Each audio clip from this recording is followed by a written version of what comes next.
Vamos girar o assunto, falar de política aqui no Morning? Vamos lá, vamos falar aí de um assunto que não é nem novo no Congresso Nacional, mas sempre enfrenta resistência às tais candidaturas avulsas nas eleições. Pelas regras atuais, o interessado em concorrer a um cargo público precisa ser filiado a um partido. Vamos a Brasília, Zé Maria Trindade, nosso colega que está sempre lá, nossos olhos e ouvidos, como eu gosto de chamar, trazendo informações para a gente diariamente de Brasília. Bom dia, Trindade. Por que esse tema aí nunca prosperou, na tua visão, na tua análise aí no Congresso? As tais candidaturas avulsas. Pois é, né? Muito bom dia, Edgar. Bom dia a todos. Olha, Edgar, a situação é a seguinte: a política se transformou em um grande negócio. Ele tem ali deputados, senadores e candidatos e presidentes de partidos que querem continuar com a lojinha, né? Que é exatamente o partido escriturado no Tribunal Superior Eleitoral. E isso vale dinheiro, principalmente quando se trata de candidaturas. Serve até para enterrar candidatos que poderiam ser viáveis. Há uma pressão de partidos contrários e o filiado a um partido tem que estar há um ano naquele partido para ser candidato. Se durante ali próxima eleição o partido impede a candidatura, pronto, esse candidato, mesmo que viável, ele não pode ser candidato. O Congresso Nacional vota pensando no próprio umbigo, ou seja, o que eu vou ganhar com esta votação? É a pergunta que se faz todo deputado e todo senador ao apertar o botãozinho ali do sim e do não. Mais do que isso, os líderes não querem nem colocar o assunto na pauta.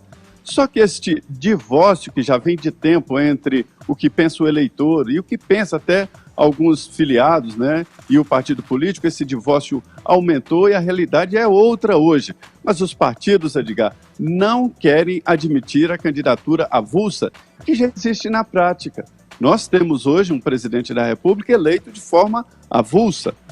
O partido que ele entrou, o PSL, tinha um deputado, era apenas para constar, né? Mas ele, pela lei, tinha que estar filiado, tem que estar filiado a um partido político. Olha, estas eleições serão diferentes, esta do ano que vem, né?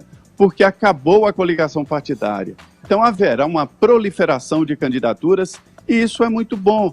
Pode sim oxigenar as disputas eleitorais em vários municípios, né?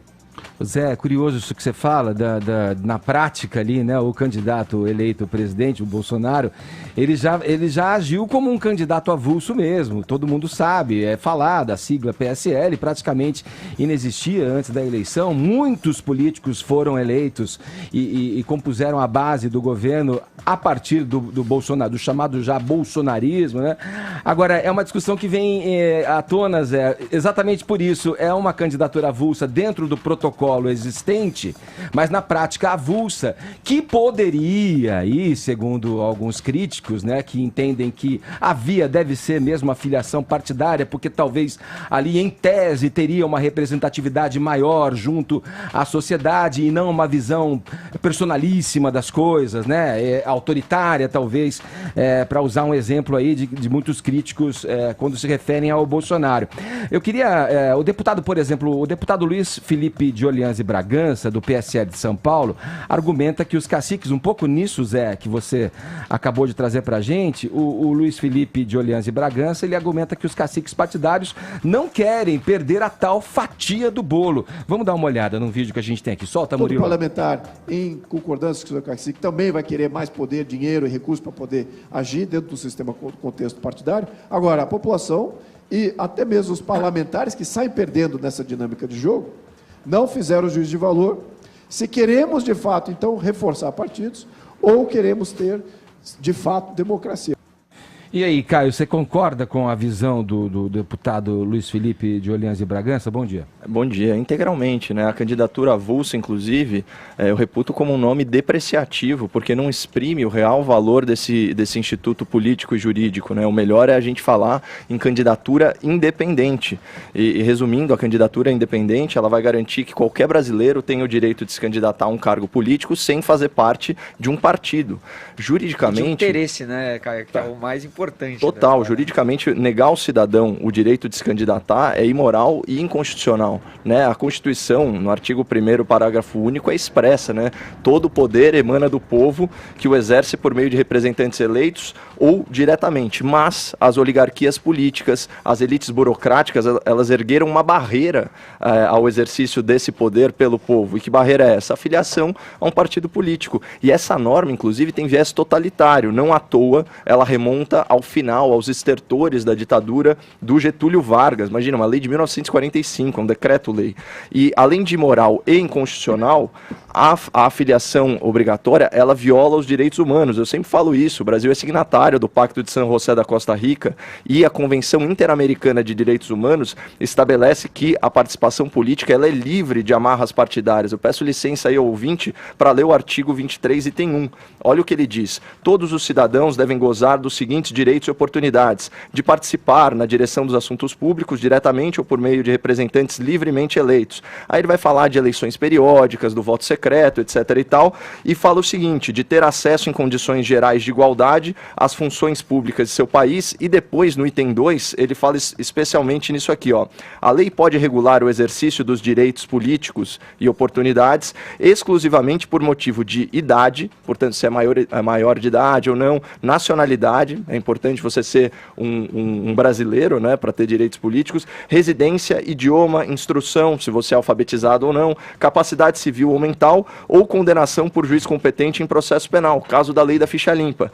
Portanto, a lei eleitoral ela pode regular tudo isso, mas ela não pode impor esse obstáculo partidário ao livre exercício dos direitos políticos do cidadão. Isso é uma aberração jurídica, né? Agora, isso é a parte do direito, né? Dá para a gente falar também da repercussão prática que teria a candidatura independente. E aqui é a nossa grande oportunidade. O Zé Maria, ele foi muito próprio ao expor para a gente o grande questionamento do parlamentar, né? O que eu ganho votando isso? Na Câmara Federal e nas Assembleias Estaduais, muda pouca coisa.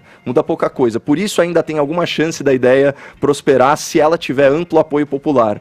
Porque que acontece? A grande maioria dos parlamentares não consegue atingir o tal do quociente eleitoral, né? Que é o número total de votos válidos dividido pelo número de cadeiras à disposição. Portanto, é a soma dos votos do partido que elege a grande maioria dos políticos. E eles não vão abrir mão de filiação partidária nesse sistema. Agora, a grande renovação política promovida pela candidatura independente se dará nas cidades, né? Os mais de 5.500 municípios e vereanças aí espalhados pelo país. Imagina a seguinte situação: cada liderança de cada cidade podendo eleger prefeitos e vereadores sem depender das velhas elites políticas, né, que dominam o território, a tal da lojinha que o Zé Maria brilhantemente descreveu para a gente. Acaba o pedágio partidário e isso seca uma das fontes da corrupção municipal que, de certa forma, alicerça a roubalheira em plano estadual e federal.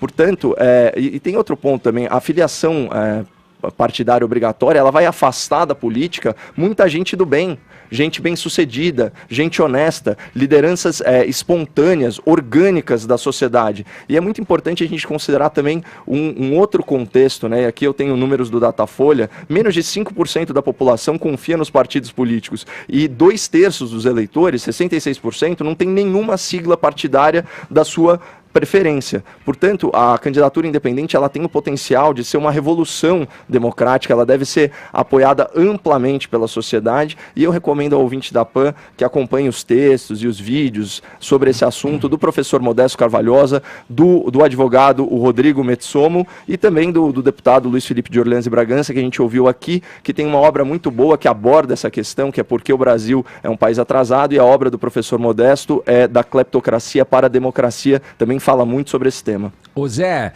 eu gostaria de passar para você, complementando aqui um pouco da visão já falada por você, pelo Caio, sem emitir nenhum juízo de desejo para isso ou aquilo, concordando ou não com a candidatura avulsa ou não.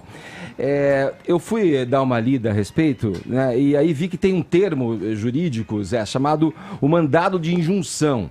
Que o mandado de injunção, ele serve para garantir o exercício dos direitos e liberdades constitucionais e das prerrogativas inerentes à nacionalidade, à soberania, à cidadania, no caso da falta de uma norma reguladora na Constituição.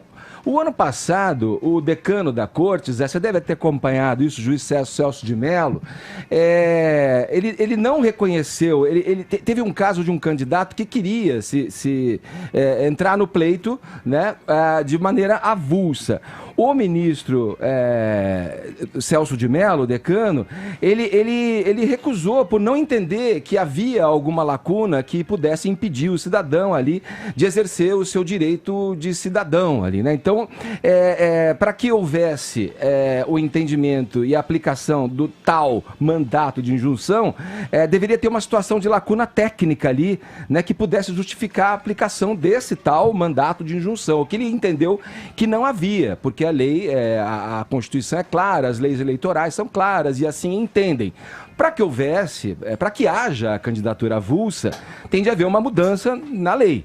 Tem de haver uma mudança regimental ali, no entendimento da lei, para que as candidaturas avulsas prosperem. E inclusive nessa questão que o Caio traz do pacto do São José da Costa Rica, o ministro Celso de Mello, ele entende a qualidade constitucional desses tratados internacionais, mas ele entende como infraconstitucional também.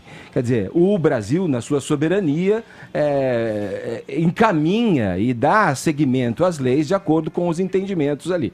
Zé, eu acho que ainda é um assunto que vai ser muito discutido, principalmente no desejo que há, não só da sociedade, mas talvez menos da classe política, em implementar essa reforma política, né, Zé? É muito esperada, né, que regulamente de uma forma em que coíba esses excessos praticados e notórios, né, por políticos, por siglas satélite que vivem aí em torno dos partidos, enfim, só para entrar aí em algumas das nuances que envolve essa implementação da reforma política.